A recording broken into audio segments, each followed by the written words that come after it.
In the vast, rain-soaked archive of cryptozoology, there is one piece of evidence that casts a shadow over everything else. It is not a story from a miner.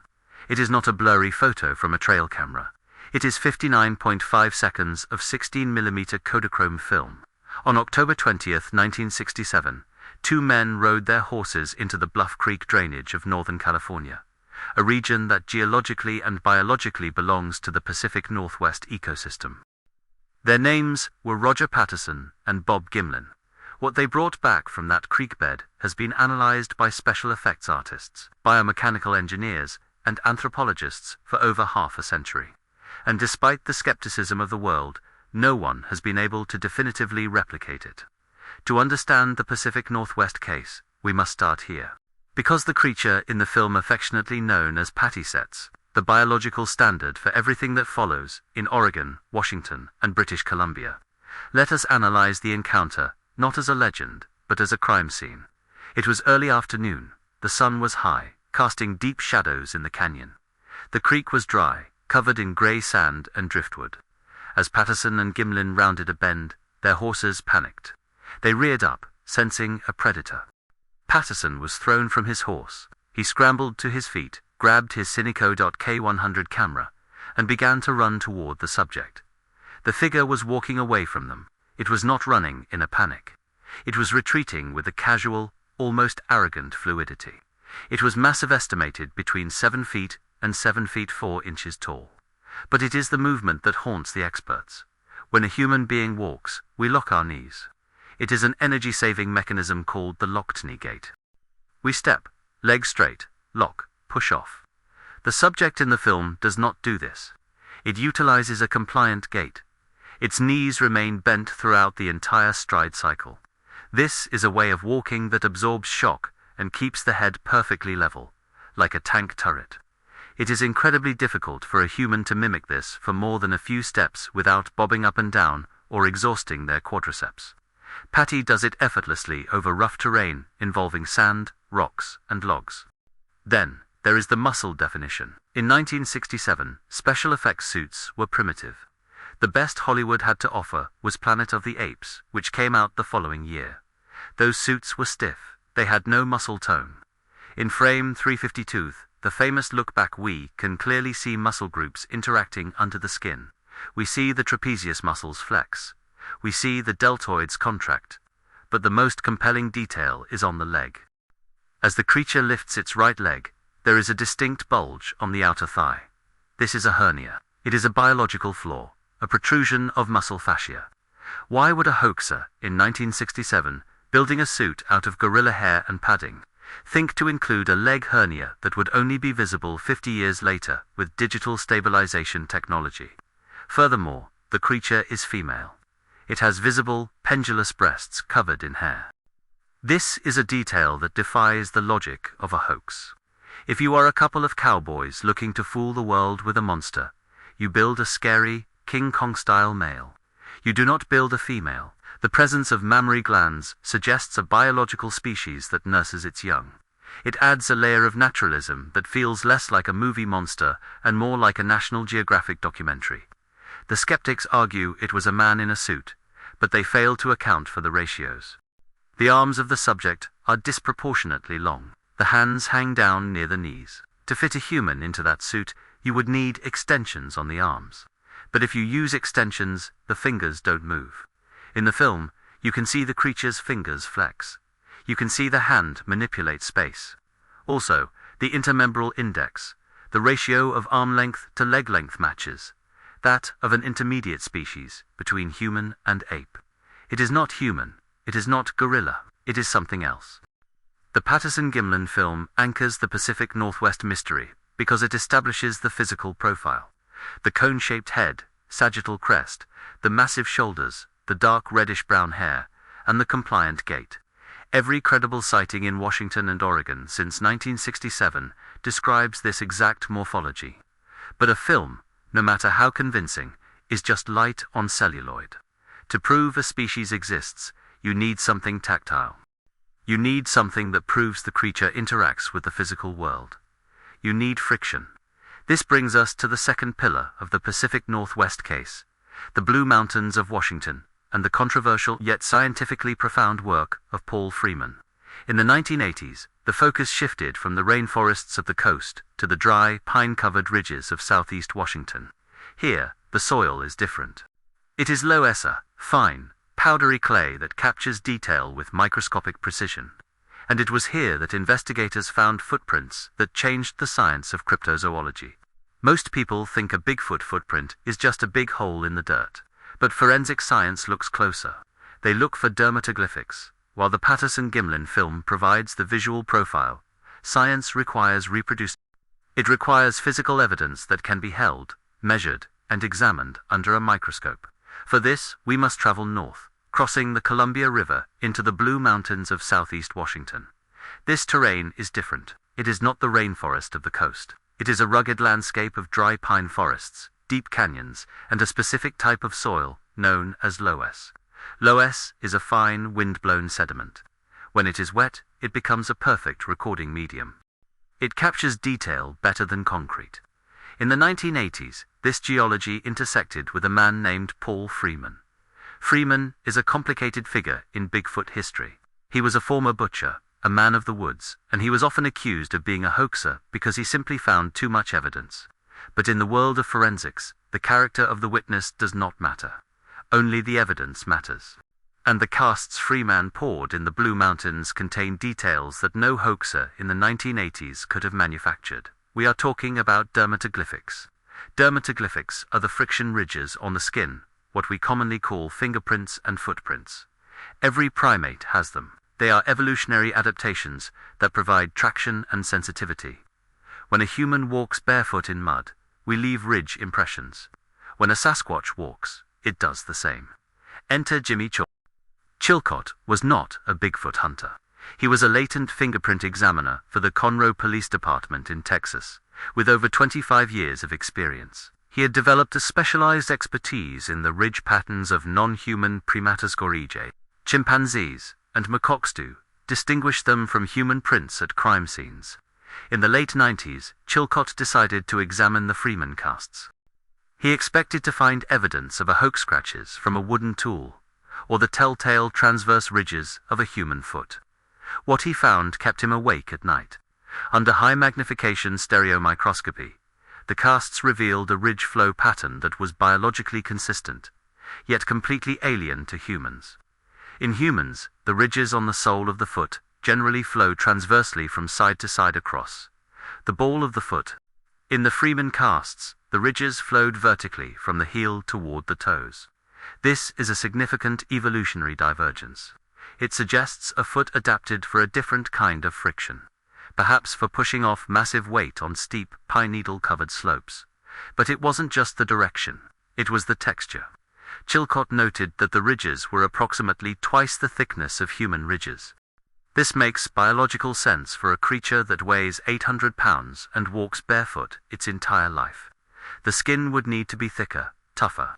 The most convincing detail, however, was the scarring. The casts showed healed scars, cuts, and worn-down areas on the soles of the feet. When skin heals, the ridge pattern is disrupted in a chaotic yet specific way. The new ridges grow back in a puckered formation. To fake this, a hoaxer would not only need to know advanced primate dermatoglyphics, a field that barely existed in 1982, but they would also need to etch these microscopic disruptions into the mold with the precision of a laser. Chilcott stated on record, "I am convinced that these footprints are of an unknown primate." This forensic evidence was further supported by the work of Dr. Grover Krantz, a physical anthropologist at Washington State University. Krantz was the first academic to risk his tenure for the subject. He studied a specific set of tracks found in the Bossburg area of Washington, known as the crippled foot tracks. These tracks showed a foot that was deformed. The creature had a clubfooter condition called metatarsus adductus. The weight distribution in the footprints showed exactly how a biological organism would compensate for that injury. The creature was shifting its weight to the outside of the foot to avoid pain. Krantz argued that it is impossible to fake a dynamic limp. You can carve a fake foot, but you cannot fake the way 800 pounds of shifting mass interacts with the soil structure to compensate for a bone deformity. You cannot fake the physics of pain. The Blue Mountains Casefile proves that there is a population of animals in the Pacific Northwest that leaves physical traces. They bleed, they scar, and they have unique fingerprints. They are not spirits, they are flesh and blood. But if they are flesh and blood, they must communicate. And the evidence from the Pacific Northwest suggests that their language is far more complex and far more terrifying than the grunts of a gorilla. This brings us to the third pillar of the case, the bioacoustics of the Puyallup Valley. If the footprints prove the existence of the foot, and the dermal ridges prove the texture of the skin, we are still missing the engine that drives the organism. We need evidence of the lungs, the chest, and the larynx. For this, we turn to the science of bioacoustics. The Pacific Northwest rainforest is a unique acoustic environment. It is dense. The heavy moss, the thick underbrush, and the constant moisture in the air act as sound dampeners. To project a call over a long distance in this terrain requires energy levels that far exceed the capabilities of a human or a coyote. In the 1970s, recordings surfaced from the Puyallup River Valley in Washington that challenged our understanding of primate physiology. These are not the whoops made by chimpanzees, they are sirens. The pull-up scream is a long, ascending metallic vocalization. It starts low and rises in pitch and volume, sustaining the climax for upwards of 30 seconds. When bioacoustic engineers analyze these waveforms, they look for breath pauses, the moment where the animal stops to inhale. In these recordings, those pauses are absent or imperceptible. This implies a continuous flow of air. To achieve this, the creature would require a thoracic cavity, a chest of immense circumference, capable of holding gallons of oxygen. It suggests a larynx that is larger and tougher than a human's, capable of vibrating at intense volumes without tearing the vocal cords. But the sound is not just loud, it is complex. In the Snohomish River Valley, witnesses have reported and recorded chatter. This is a rapid-fire, guttural articulation of sounds that mimics language. It contains phonemes, distinct units of sound that are arranged in non-repetitive patterns. This is not the barking of a dog. This is communication. It suggests that the species in the Pacific Northwest is not just a dumb animal wandering the woods. It is a social species capable of conveying information. But sound fades. We cannot put a scream in a museum. For that, we need a body. And in September of the year 2000, in the Gifford-Pinchot National Forest, we almost got one. This brings us to the most significant modern forensic event in Bigfoot history, the Skookum Cast. The location was Skookum Meadows, a wet, high-altitude plateau south of Mount St. Helens. The Bigfoot Field Researchers Organization, BFRO, had organized a sophisticated expedition. They weren't just looking for tracks, they were laying traps. They found a muddy depression in the middle of a logging road. In the center of the soft mud, they placed a pile of apples and melons. The trap was simple. If an animal wanted the fruit, it would have to step into the mud to get it. On the morning of September 22nd, the team returned. The fruit was gone. But there were no bear tracks. There were no elk tracks. Instead, the mud revealed a chaotic, massive impression. It looked as though a large animal had lain down on the edge of the puddle to reach the fruit without stepping fully into the mire. Recognizing the potential importance, the team poured 200 pounds of dental plaster into the impression. When the cast was lifted and cleaned, it revealed a partial body print of a massive living creature. This was not a foot, it was a forensic map of the lower body. The cast showed the clear impression of a massive left heel digging into the mud for leverage. It showed a thigh, it showed a forearm. And, most controversially, it showed a buttock. The cast was shipped to a laboratory for analysis by Dr. Jeff Meldrum of Idaho State University and Dr. Dory Swindler, a renowned primate anatomist. They measured the landmarks. The distance from the heel to the hip indicated a leg length, roughly 40% longer than a 6-foot human. The anatomy of the heel, the calcaneus, was massive, wider than any human. Skeptics immediately claimed it was an elk. They argued that an elk had knelt down to eat the apples. But anatomy is not a matter of opinion. It is a matter of mechanics. An elk's legs do not bend in the way the impression dictated. Furthermore, elk do not have buttocks. They have haunches. The Skookum cast showed a rounded, muscular gluteal impressioner, feature unique to bipedal primates, who need that muscle mass to walk upright. But the most damning evidence was microscopic. Embedded in the plaster, pulled from the mud, were hairs. These hairs were analyzed. They were not bear. They were not elk. They were primate hairs, but they did not match any known species in the database. The Skookum Cast stands as a 3.5 by 5 foot slab of reality. It proves that in the year 2000, a biological entity weighing between 600 and 800 pounds sat in the mud of Washington state and ate an apple. It left behind a record of its muscle structure, its skin texture, and its hair. This triad of evidence, the biomechanics of the Patterson Gimlin film, the dermatoglyphics of the Freeman tracks, and the anatomy of the Skookum Cast, creates a legal case that would be compelling in a court of law. We have the video, we have the fingerprints, and we have the body impression. So, if the science is so strong, why is the mystery still unsolved? Why haven't we caught one? The answer lies in the creature's greatest asset, its intelligence. And specifically, its ability to understand and evade our technology. The evidence we have gathered so far, the biomechanics of the Patterson film, the dermatoglyphics of the Freeman tracks, and the anatomy of the Skookum Cast points to a flesh and blood animal. But this creates a paradox. If they are real, why do we not have a clear photograph in the age of the smartphone and the trail camera? There are millions of motion-activated cameras strapped to trees across the Pacific Northwest. They catch bears, cougars, and poachers. They almost never catch a Sasquatch. The answer lies in the evolution of the eye.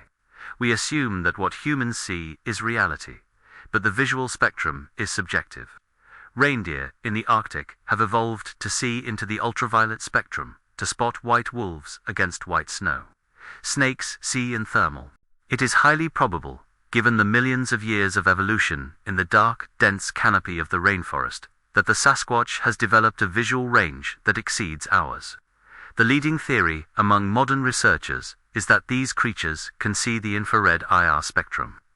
When a hunter sets up a trail camera, he believes it is stealthy. It uses a black flash or infrared burst to illuminate the subject without spooking it. To a deer, this is invisible. But to a predator with IR sensitivity, that camera is not hidden. It is a strobe light. It is a lighthouse beaming a warning into the dark. This explains a specific recurring behavior reported in Washington state. Hunters frequently find their cameras smashed. Not chewed on by bears, but ripped from the tree. The straps broken by immense force, and the device crushed or thrown into a river. Sometimes the cameras are simply turned around to face the bark. This is not the act of a dumb animal. This is the act of an intelligent being disabling a surveillance device. They know what the box is. They know it emits light, and they avoid it. But avoidance is passive. The Pacific Northwest Casefile contains evidence of active, coordinated aggression that suggests military-style tactics. To understand this, we must re-examine the most famous historical encounter in Washington, the Siege of Ape Canyon. In July of 1924, a group of miners led by Fred Beck were prospecting in a gorge near Mount St. Helens. They were attacked at night. Skeptics dismiss this as a tall tale or cabin fever. But if we analyze the miners' report through a tactical lens, a disturbing picture emerges. The attack was not random, it was retaliation. Earlier that day, Fred Beck had shot a Sasquatch he saw, peering over a ridge. The creature fell into the canyon. The miners didn't flee immediately. They went back to their cabin. That night, the creatures returned. They didn't just roar, they utilized a siege strategy. They climbed onto the roof, the tactical high ground. They began to rock the cabin, throwing massive stones to test the structural integrity. They tried to break into the chimney. Most terrifyingly, the miners reported that the creatures were coordinated. There wasn't just one, there was a troop. They attacked from multiple angles simultaneously, keeping the miners pinned down inside. This implies communication. It implies a chain of command. It implies that they understood the concept of revenge. This intelligence extends to how they handle their dead. Another common question is, where are the bones? If they live and die, why don't we find skeletons? The answer is twofold: taphonomy and culture. First, the Pacific Northwest is an acidic environment. The soil of the rainforest is rich in tannins and moisture. It is a biological furnace. A deer that dies in the Olympic National Forest is reduced to nothing in weeks. Scavengers scatter the bones, rodents eat the calcium, and the acidic soil dissolves the rest. Fossilization is incredibly rare. Decomposition is the rule. Second, if we are dealing with an intelligent hominida species that builds nests, communicates with language, and coordinates attacks, we must assume they care for their dead. Gorillaz. Mourn, elephants, mourn. Humans bury their dead to protect them from scavengers. There are persistent reports from forestry workers and special forces soldiers training in the deep woods of finding mounds, piles of rocks or logs arranged in unnatural formations deep in the impassable brush. When these mounds are disturbed, nothing is found but organic mulch. But the placement suggests a grave. If these creatures bury their dead, or place them in deep lava tubes and caves where humans cannot go, we will never find a body on a hiking trail. The Pacific Northwest Bigfoot is not a monster that wanders aimlessly, waiting to be discovered. It is a master of its environment. It utilizes the electromagnetic spectrum to avoid our technology. It utilizes tactical violence to defend its territory. And it utilizes the geography itself to hide its dead. As we approach the conclusion of this case file, we must look at the future. The habitat is shrinking. The cities of Seattle and Vancouver are expanding. The interface between human and Sasquatch is becoming smaller. And the evidence suggests that they are not retreating. They are watching us. When we step back and look at the entirety of the Pacific Northwest case file, we are not looking at a collection of ghost stories. We are looking at a biological profile. We have the biomechanics from the Patterson Gimlin film, showing a massive bipedal hominid with a compliant gait and muscle herniation that defies 1960s special effects. We have the dermatoglyphics from the Freeman tracks, showing vertical dermal ridges and healed scarring, consistent with a heavy primate walking barefoot on rugged terrain. We have the anatomy from the Skookum Cast, revealing a buttock and heel structure that is mechanically impossible for an elk or bear. And we have the bioacoustics demonstrating a lung capacity that exceeds human limits. So, what is it? Science requires a classification. If this creature exists, it must have an ancestor. It must fit into the tree of life. The leading candidate, supported by anthropologists like Dr. Grover Krantz and Dr. Jeff Meldrum, is Gigantopithecus blacki. We know Gigantopithecus existed. We have the fossilized teeth and mandibles found in Asia. We know it was a massive ape, standing up to 10 feet tall.